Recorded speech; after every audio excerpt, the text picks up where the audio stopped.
السلام عليكم ورحمة الله وبركاته. معاكم دكتورة ندى فهيم، طبيب أمراض التخاطب بجامعة طنطا جمهورية مصر العربية. النهاردة حابة أكلمكم عن معلومة خطيرة قوي، معلومة غالبا فايتة كتير قوي مننا، معلومة هتفرق في حياتنا جدا وهتفرق في تصرفاتنا مع أولادنا وردود أفعالنا تجاه تصرفاتهم. المعلومة بتقول إن الطفل أقل من 3 سنوات ما عندوش منطق، يعني بالبلدي كده ما بيعرفش يحسبها. طيب ده هيفرق معايا في ايه؟ هيفرق معايا ان انا هحط في دماغي وانا بتعامل مع الطفل ده ان هو ما عندوش منطق. ببساطة كده، يعني ايه ما عندوش منطق؟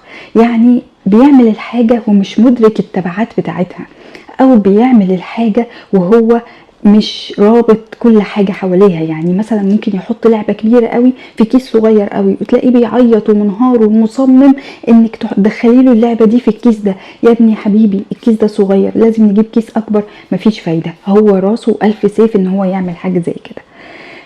مصمم ان هو يكب المية على الارض ويمشي عليها، وهو طبعا انت عارفه ان هو لو مشي عليها هيتزحلق، ولو اتزحلق هيقع ويتعور. ده هو المنطق ان احنا نربط الحاجات ببعض، او ان احنا نحلل الموقف الاول ونبقى عارفين قبل ما نعمل الموقف ان التبعات دي اللي هتحصل من التصرف اللي انا هعمله ده. هو ما عندوش الكلام ده خالص.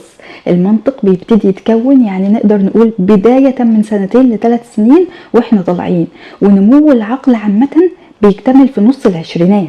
يعني نص العشرينات لحد نص العشرينات عقلنا بيبقى لسه بيتكون، فما بالك بقى بطفل صغير 3 سنين، صغنن خالص، او 2 او 1.5 سنة، وهو لسه اصلا يعني ما عندوش الاساسيات بتاعة العقل والمنطق. فده شخص انا ما احكمش على تصرفاته خالص، ما احسبوش على تصرفاته اطلاقا.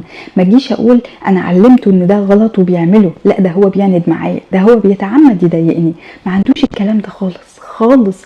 هو بكل بساطة ما بيحسبهاش، لدرجة ان بعض العلماء شبهوا الطفل بكائن بإنسان الكهف.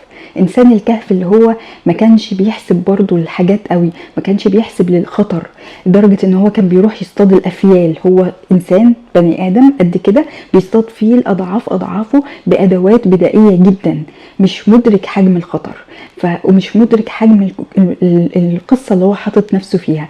ده نفس الوضع مع الطفل. فانا لما اعرف نقطة زي دي تفكيري هيتغير تماما. هبتدي ان انا مش هقعد افسر له كل حاجة بتحصل. ما هو انا لو فسرت له وقعدت اقول له بص انت ما تعملش كذا، ما تنزلش من على السرير براسك عشان هتتخبط، لا، انا بكل بساطة هأمن السرير عشان ما ينزلش براسه. يعني انا مش هستنى احطه هو او هو يحط نفسه في موقف ما واستنى منه هو يحكم على الموقف ده ويعرف يتصرف بناء على المعلومات اللي انا كنت فهمتها له، اللي هو بالمناسبة سمعها من هنا وطلعها من هنا، ما عدتش اصلا على مخه.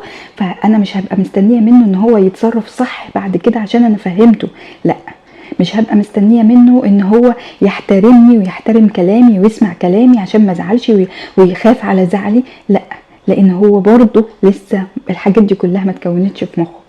طيب امتى اعرف ان هو بدأ يبقى عنده منطق وابتدي اتكلم معاه واتناقش معاه وافهمه واستنى منه حاجات تصرفات عقلانية شوية؟ لما يبتدي يسأل ليه، لما يبتدي المرحلة اللي بتجننا غالبا دي وما بنبقاش مدركين ان هي مرحلة في غاية الخطورة، ونقعد نزهق ان هو بيقول لنا ليه، نرد عليه اول ليه يقولك ليه تاني، عايز ليه لكل رد بتقوليه، لدرجة ان انت بتوصلي خلاص هو كده، هو كده عشان كده، خلاص انت بتبقي جبتي اخرك. رغم ان احنا مش مدركين ان كل الحاجات دي بتساعده ان هو يبقى عنده منطق وان هو يستوعب الحياة بعد كده. ونرجع نقول ايه ده راجل كبير قوي ما فيش عقل، ما فيش منطق في تصرفاته. ما عشان هو صغير انا ما ساعدتوش ان النقطة دي تتكون عنده صح، ما جاوبتوش صح. كل اللي عملته ان هو كده عشان ربنا عايز كده، عشان بابا عايز كده، عشان مش عارف ايه كده، ما بديهوش اجابات صحيحة وبالتالي ما بساعدش المنطق بتاعه ان هو يتكون. فالخلاصة من الفيديو ده ان احنا ندرك ان الطفل ما عندوش منطق ونتصرف بناء على كده. دمتم في صحة وسعادة.